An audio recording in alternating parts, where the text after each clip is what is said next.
Assalamualaikum warahmatullahi wabarakatuh. Perkenalkan, saya Firda Aulia di sini sebagai moderator dari kelompok 3. Pada kesempatan kali ini, kami dari kelompok 3 akan membawakan materi yang berjudul Pajak Penghasilan Pasal 23.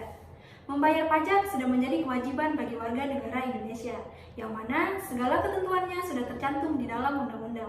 Di Indonesia terdapat beberapa jenis pajak yang berlaku. Salah satunya adalah pajak penghasilan. Sesuai dengan aturan yang berlaku, jenis pajak dibagi menjadi PPh pasal 21, 22, 23, 24, dan 25. Nah, pada kesempatan kali ini, kami dari kelompok 3 akan membahas materi pajak penghasilan pasal 23, atau biasa kita sebut dengan PPh pasal 23. Nah, apa sih PPh pasal 23 itu? Pajak penghasilan pasal 23 merupakan pajak penghasilan yang dipotong atas penghasilan yang diterima atau diperoleh wajib pajak dalam negeri dan bentuk usaha tetap yang berasal dari modal, penyertaan jasa, atau penyelenggaraan kegiatan selain yang telah dipotong oleh PPh pasal 21. Ya, selanjutnya dengan saya akan nyamili saya akan melanjutkan pembahasan yang sudah dijelaskan oleh Firda Aulia. Aturan telah dijelaskan oleh Firda tertulis dalam Undang-Undang Nomor 36 Tahun 2008 tentang pajak penghasilan. Subjek pajak yang dikenakan tarif PPh 23 adalah wajib pajak orang pribadi yang ada di dalam negeri dan berbentuk usaha tetap.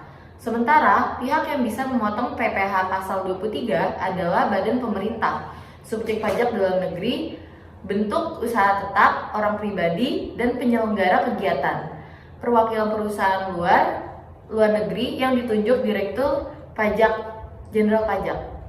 Kira-kira apa saja yang dikenakan oleh PPh 23? Objek pajak PPh 23 terdapat 62 objek pajak. 5 diantaranya yaitu jasa maklon, jasa servis, jasa cleaning service, jasa ekspedisi, dan jasa konsultasi atau tenaga ahli.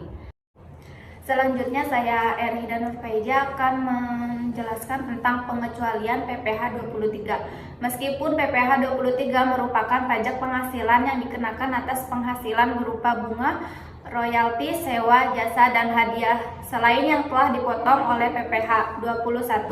Namun ada beberapa hal yang dikecualikan dalam PPh 23, diantaranya pertama, penghasilan yang dibayar atau terhutang kepada bank.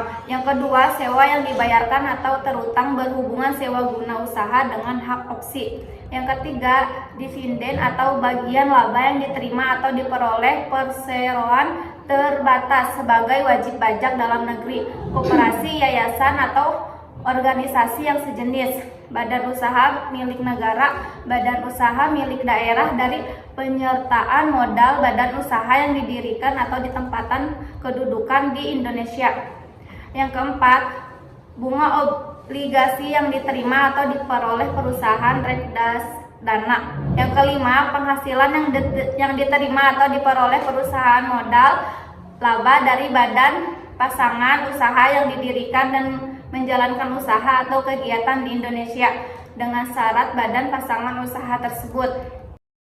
Saya Sinta Anggraini, saya akan melanjutkan materi bagaimana cara pelaporan PPh 23.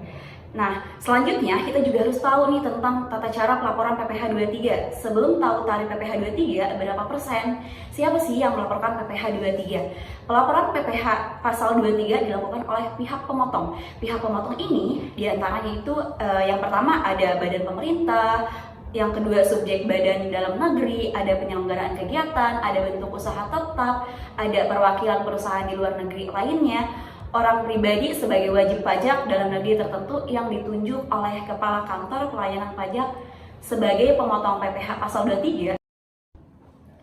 Nah, caranya yaitu dengan mengisi SPT masa pajak penghasilan pasal 23. Kemudian, pihak pemotong dapat melakukan pelaporan lewat fitur aplikasi pajak online resmi. Lantas, kapan batas waktu pelaporan PPh pasal 23?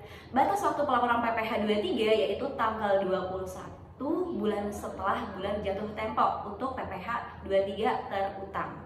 Seperti misal pihak pemotong memotong PPh 23 atas penghasilan loyalty dengan tarif 15% pada tanggal 21 September, maka pihak pemotong tersebut wajib melakukan PPh 23 tersebut dengan mengisi SPT PPh pasal 23 atau 26 pada tanggal 20 Oktober. Baik, selanjutnya saya Muhammad Idam akan melanjutkan materi tarif PPh 23. Setelah Anda paham tentang pembayaran, buku potong, dan pelaporan PPh 23, kini saatnya kita membahas tarif PPh 23. Tarif untuk pajak penghasilan PPh 23 dikenakan berdasarkan nilai DPP.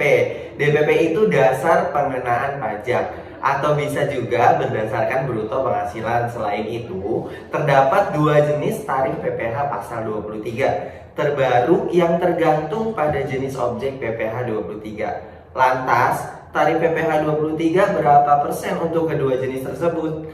Jenis yang pertama sebesar 15% dan jenis yang kedua itu sebesar 2%. Untuk penjelasan lengkapnya tentang dua jenis tarif PPh 23 tersebut, simak penjelasan berikut ini. Yang pertama, tarif PPh 15%. Untuk Anda yang bertanya-tanya, PPh pasal 23 berapa persen sih? Jenis yang pertama yaitu memiliki tarif PPh 15%. Di antaranya itu ada yang pertama itu tarif 15%. Tersebut adalah jumlah dari bruto atas dividen, kecuali apabila pembagian dividen tersebut diberikan kepada orang pribadi, maka akan dikenakan bunga, final, dan royalti. Yang kedua itu, selain itu 15% juga termasuk jumlah bruto atas hadiah dan penghargaan yang Anda dapatkan kecuali yang sudah dipotong oleh PPh 21. Yang kedua, ada tarif PPh 2%. Berikut objek penghasilan yang dikenakan PPh pasal 23 sebesar 2%. Di antaranya, yang pertama, sewa dan penghasilan lain yang berhubungan dengan penggunaan harta tapi tidak termasuk penggunaan sewa tanah dan atau bangunan. Yang kedua, tarif PPh 23 sebesar 2% juga dikenakan terhadap penghasilan dari imbalan jasa manajemen, jasa teknik, jasa konsultan, dan jasa konstruksi. Yang ketiga, selanjutnya tarif perhitungan PPh 23 2% ini juga berlaku untuk jenis imbalan jasa lainnya yang sudah diatur dalam peraturan Menkeu nomor 141/PMK 03/2015. Yang ketiga, tarif bagi wajib pajak tidak memiliki NPWP. Nah, bagi Anda wajib pajak yang masih belum memiliki NPWP akan dipotong 100% lebih tinggi dari tarif PPh pasal 23. Saya Arham Agdayasya akan melanjutkan pembahasan yaitu contoh pembahasan perhitungan PPh 23.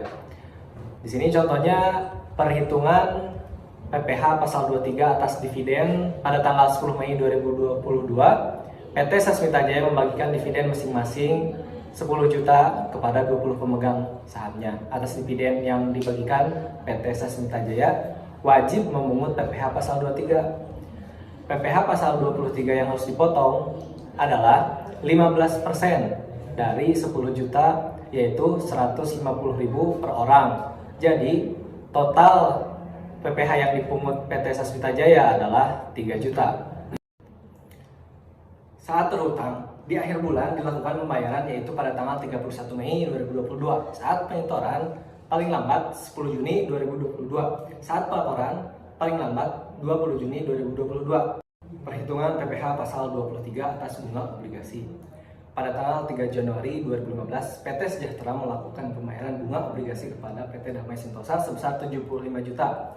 Obligasi tersebut tidak diperdagangkan di Bursa Efek Indonesia. Nah, berikut jawabannya.